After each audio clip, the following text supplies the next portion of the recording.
നിങ്ങളുടെ favourite shows ഇനി ഒരിക്കലും മിസ്സാവില്ല. ഇപ്പോൾ C5 കാണും നിങ്ങളുടെ ഫേവറേറ്റ് ഷോസ് തികച്ചും സൗജന്യമായി. നല്ലൊരു പയ്യനെ ആലോചിച്ച് നാട്ടിലൊക്കെ അലയുന്ന എന്തിനാ? കുടുംബത്തിൽ നിന്ന് തന്നെ ഒരു ചേച്ചി പറഞ്ഞത് ശരിയാ. ഒരു പയ്യനുണ്ട്. എന്താ ചേച്ചി? അല്ല, പ്രതാപം ഫയല് നോക്കുവല്ലേ? സാരമില്ല, ചേച്ചി എന്താ പറയാമെന്ന് വെച്ചാ പറ. അല്ല, ഞാനേ ഋതികയുടെ കാര്യം പറയാൻ വേണ്ടി വന്നതാ. അവൾക്ക് എന്ത് പറ്റി? ഇല്ല, ഒന്നും പറ്റിയിട്ടല്ല. അവളുടെ വിവാഹ കാര്യത്തിൽ ഒരു തീരുമാനം ഉണ്ടാകണമെന്ന് പറയായിരുന്നു.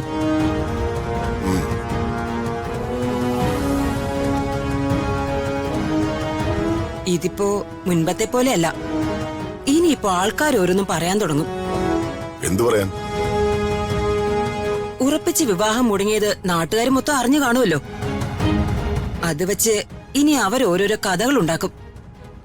വിവാഹം മുടങ്ങിയതിന്റെ ഷോക്കിൽ മന്ത്രിയുടെ മകള് കല്യാണം വേണ്ടാന്ന് തീരുമാനിച്ചെന്ന് വരെ പറഞ്ഞു കളയും.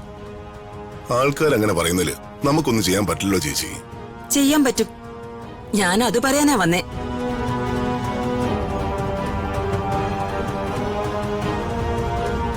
മറ്റൊന്നുമല്ല, എത്രയും വേഗം ഒരു പയ്യനെ കണ്ടുപിടിച്ച് വിവാഹം നടത്തണം. ഞാൻ ആലോചിച്ചപ്പോ ഒരു വഴി തോന്നി. നല്ലൊരു പയ്യനെ ആലോചിച്ച് നാട്ടിലൊക്കെ അലയുന്ന എന്തിനാ? കുടുംബത്തിൽ നിന്ന് തന്നെ ഒരു ചേച്ചി പറഞ്ഞത് ശരിയാ. ഒരു പയ്യനുണ്ട്. ഇടയ്ക്ക് ആ എഡ്യൂക്കേഷൻ സെക്രട്ടറി ഒന്ന് സൂചിപ്പിച്ചിട്ടുണ്ട്. നമ്മുടെ ഫിനാൻസ് മിനിസ്റ്റർ ഇല്ലേ, ജയദേവൻ, പുള്ളിയുടെ മകനാ.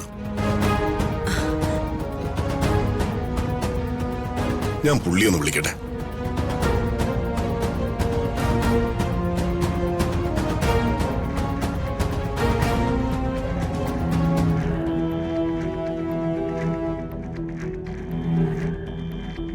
Hello Jayadevan sir, good morning. Morning. നമ്മുടെ ചില ഫയലുകൾ അവിടെ സാറിന്റെ ഓഫീസിൽ കെട്ടിക്കിടക്കുക. ഒന്ന് പാസ്സാക്കി വിടണേ. സീസറിനുള്ളത് സീസറിനും, ദൈവത്തിനുള്ളത് ദൈവത്തിനും, വിദ്യാഭ്യാസ മന്ത്രിക്കുള്ളത് വിദ്യാഭ്യാസ മന്ത്രിക്കും. അതാണ് നമ്മുടെ ഒരു പോളിസി. പോളിസിയൊക്കെ പോളിസി തന്നെയാ. അതുപോട്ടെ. ഞാൻ വിളിച്ചതേ മറ്റൊരു കാര്യം പറയാൻ വേണ്ടിയാ. പറയൂ, എന്താ കാര്യം? ഇന്ദ്രജിത്തിന്റെ വിവാഹ കാര്യം എന്തായി? എന്താവാൻ? ഒന്നും ആയില്ല. അന്വേഷണം അത്രേ ഉള്ളൂ. ഞാനിപ്പോ എന്റെ മകളുടെ കാര്യത്തിലും ഇതേ അന്വേഷണത്തിലാ. ഈ രണ്ട് അന്വേഷണങ്ങളും നമുക്കൊന്ന് കൂട്ടിമുട്ടിച്ചാലോ സാറേ? അതായത് സാറിന്റെ മകനും എന്റെ മകളും തമ്മിലുള്ള വിവാഹം. എന്തു പറയുന്നു? Very good idea. നമുക്ക് പ്രൊസീഡ് ചെയ്യാം. എങ്കിൽ ഒരു ദിവസം സാർ ഇന്ദ്രത്തിനെയും കൂട്ടി ഇങ്ങോട്ട് വരൂ. അവിടെ നമ്മളൊന്ന് കണ്ടോട്ടെ, കണ്ട് സംസാരിക്കട്ടെ. തീർച്ചയായും ഞാൻ അവനോടൊന്ന് സംസാരിക്കട്ടെ. അവന്റെ സൗകര്യം കൂടെ നോക്കി നമുക്കൊരു ദിവസം നിശ്ചയിക്കാം. ശരി സാർ. നന്നായി. എത്ര പെട്ടെന്നാ പ്രതാപൻ ആ പ്രശ്നത്തിന് പരിഹാരം കണ്ടത്. ജയദേവൻ സാറുമായിട്ട് 10-20 വർഷത്തെ അടുപ്പമാ. രണ്ട് പാർട്ടിയിലാണെങ്കിലും ഞങ്ങൾക്കിടയിൽ ഒരു യോജിപ്പുണ്ടായിരുന്നു.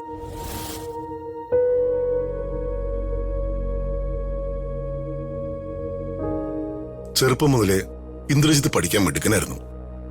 അവനെ പഠിപ്പിക്കാൻ ജയദേവൻ സാറിന് വലിയ താല്പര്യമായിരുന്നു. ബിസിനസ് അഡ്മിനിസ്ട്രേഷനിൽ വലിയ ബിരുദങ്ങൾ അവന്. എന്റെ കുട്ടി, 3 വയസ്സിൽ എനിക്ക് നിന്നെ നഷ്ടമായത്. ഇന്നിപ്പോ നീ വളർന്ന് സുന്ദരിയായി വിവാഹപ്രായം എത്തിയിട്ടുണ്ടാവും.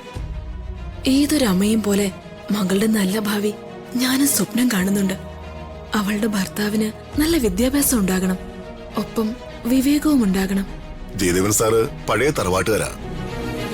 ഒരുപാട് ഭൂസ്വത്തും ബിസിനസ്സും ഒക്കെ ഉള്ള ഫാമിലിയാ. അതിന്റെയൊക്കെ അവകാശം ഇന്ദ്രജിത്താ. നിന്റെ ഭർത്താവായി വരുന്നവന് ഒരുപാട് സമ്പത്തൊന്നും വേണ്ട. സന്തോഷത്തോടെ ജീവിക്കാനുള്ള വരുമാനം അത് മതി. പക്ഷേ നല്ല മനസ്സുണ്ടാവണം.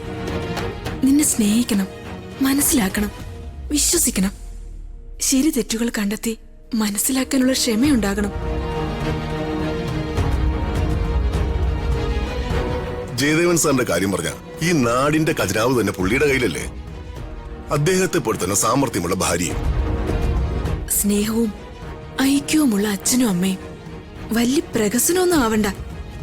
മകന്റെ കൈയും പിടിച്ചു വരുന്ന പെൺകുട്ടിയെ മകളായി കണ്ട് ഒപ്പം നിർത്തണം. അങ്ങനെയുള്ളൊരു കുടുംബത്തിലേക്ക് വേണം മോളെ നീ ചെന്ന് കയറേണ്ടത്.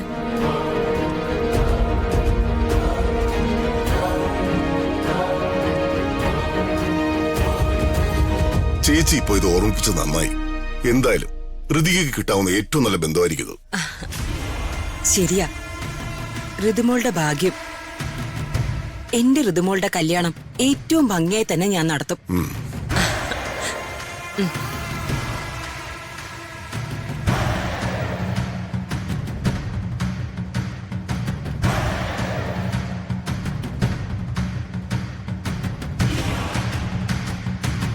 അമ്മ എന്ത് പണിയാ കാണിച്ചേ? ഞാനെന്ത് പഴിച്ചു? എടാ, നിന്റെ കാര്യം പറയാൻ തുടങ്ങിയതല്ലേ, എല്ലാം നീ കേട്ടതല്ലേ?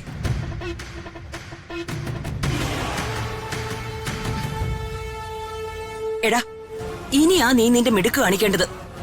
ഏത് വഴിയിലൂടെ ആണെങ്കിലും ഈ കല്യാണം മുടക്കണം. ഈ കല്യാണമെന്നല്ല, അവക്ക് വരുന്ന ഏത് കല്യാണവും മുടക്കണം.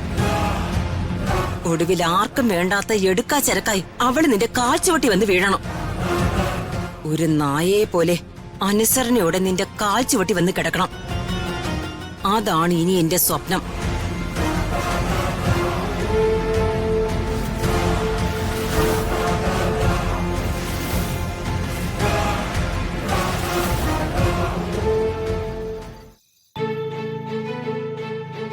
രാജു വന്നു കാണൂ.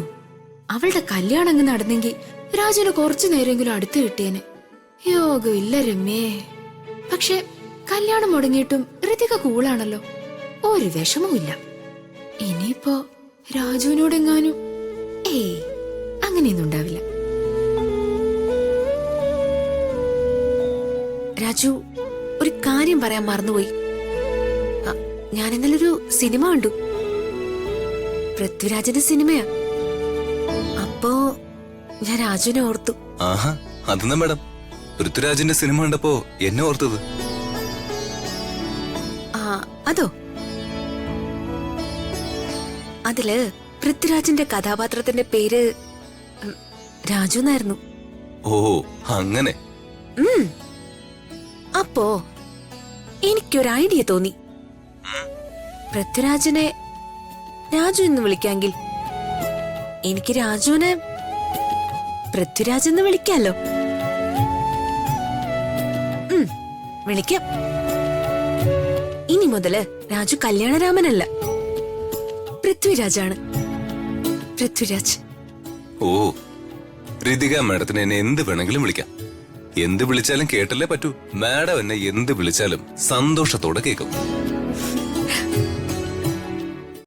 ഡൗൺലോഡ് ചെയ്യൂ C5 ആപ്പ്. കാണൂ എല്ലാ എപ്പിസോഡുകളും സൗജന്യമായി.